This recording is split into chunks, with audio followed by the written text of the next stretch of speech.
Today we're going to be talking again about our Drow campaign, where each player plays in part a family member of the Drow community.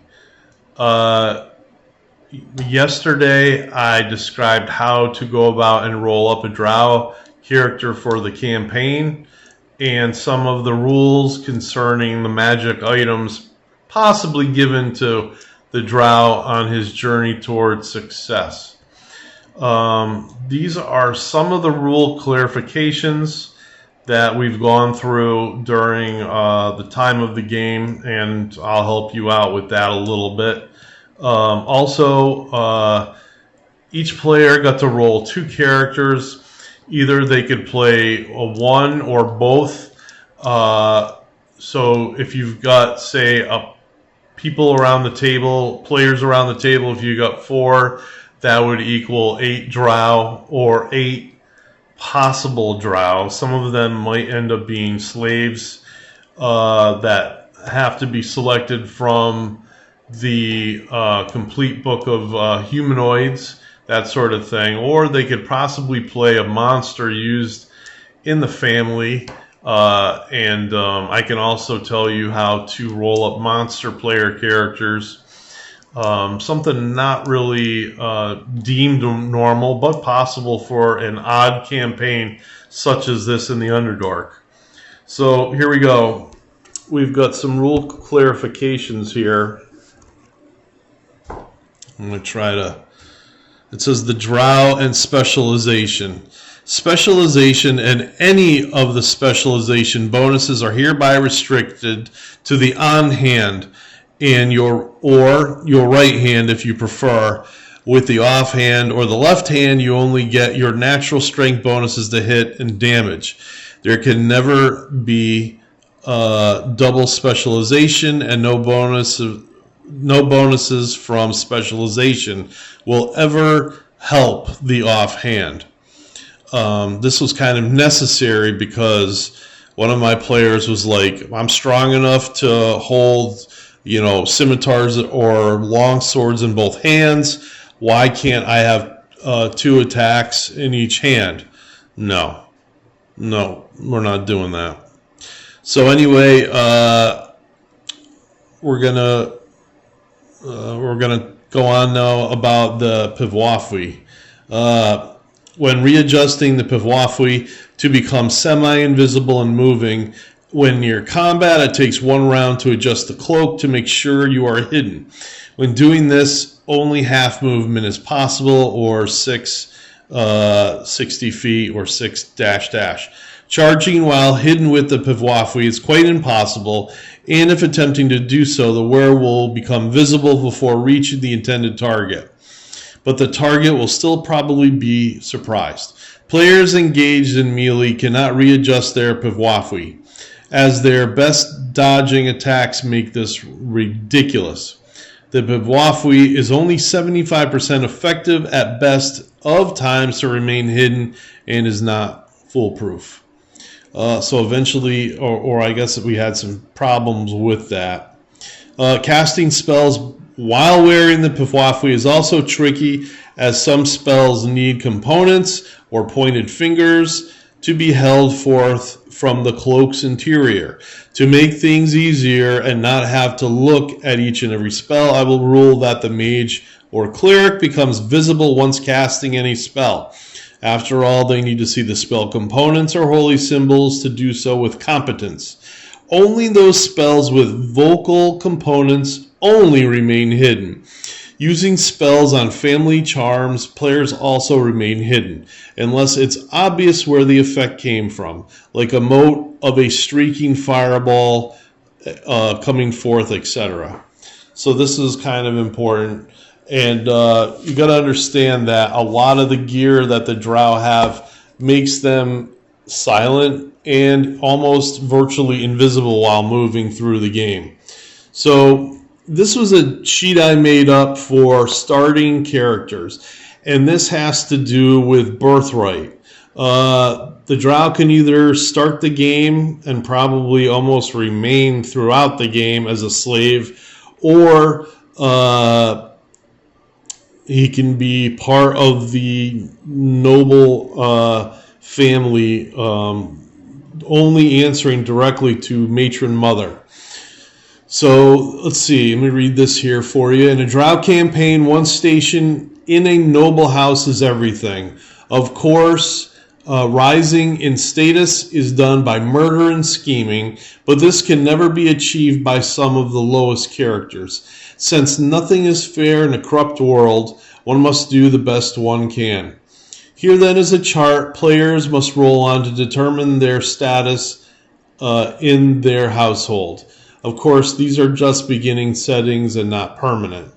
Now, in order not to upset any of the players, what I would say is everybody's rolling up 2 characters. I would give them 4 sets of dice, not sets, 2 sets of percentile dice, and they would roll on this table. They could assign to each character as they're making it which one that these are going to belong to. And I'll show you a little bit later, maybe another evening, what magic items and everything they start the game with. Essentially, I believe we started even the lowest characters at level maybe 2 or 3. I forget. Okay, here we go. 1 through 5. You are a slave taken from the world above and are not Drow, or a battle captive magically gassed to someone in the family, or you are not a Drow but a humanoid in the complete book of humanoids, or you are an outcast to your house but you still sneak home from time to time. Any class of character. Probably with the exception of a priestess. 6 through 10. You are not of noble birth, but are a Drow underling in the family. Your other job might be armorer, swordsmith, or tradesman, or other occupation, or you might be a thief, bard, or assassin, scout, or a humanoid that has some merit. You might be the matron mother's fool or Roth herdsman.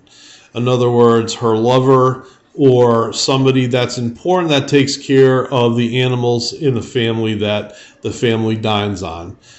This is actually not a high point in the household, but something that's got to be done. All right, 11 through 20. Not nobly born. You could be a trader's son or a guard with a high ranking, status, or a fence where other Drow bet money on Savai games. You can be any class, but will still never reach any credibility in the household's hierarchy. You might be a fallen priestess who's screwed up in the eyes of matron mother.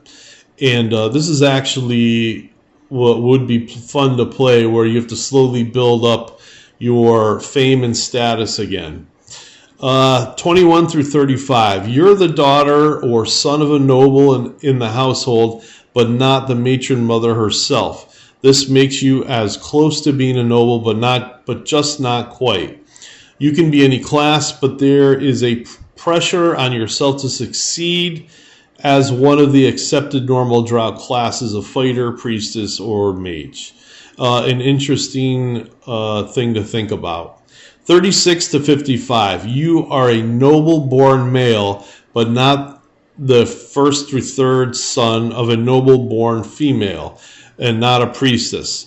Low down the ladder in ranking, you're born from matron mother's loins, but she doesn't want anything to do with you, or you could be the son of a weapon master in the household, with the accepted notion that you too will become this in time. Still, any class but those with usefulness will be mother's pet. Prove yourself to her and succeed. Obviously, you want to gain matron mother's attention, and in the best way possible. Not you don't want her giving her evil eye on you. 56 to 81. As a nobly born male, you could be third or fourth son in any class. It is expected that you are to go to school if a mage or warrior, prove your worth, and possibly advance. If female, you can be a battle mistress and could be a leader over troops of drow on the battlefield. If a priestess, you are third or fourth daughter and would have to have great ambition to achieve matron mother status. In other words, you've got people to murder. You've got people to kill ahead of you. What is a little blood down the gutter? 82 to 96. As a male, you are first or second elder boy.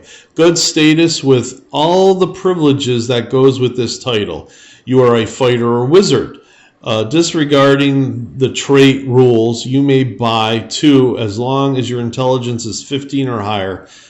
Please don't pay attention to this. As a female, you are second or third priestess in the household and can also multi-class. You are required to go to school, as are the men of this ranking. 97 to 99. As a male, you are the first son of the family. Watch your back.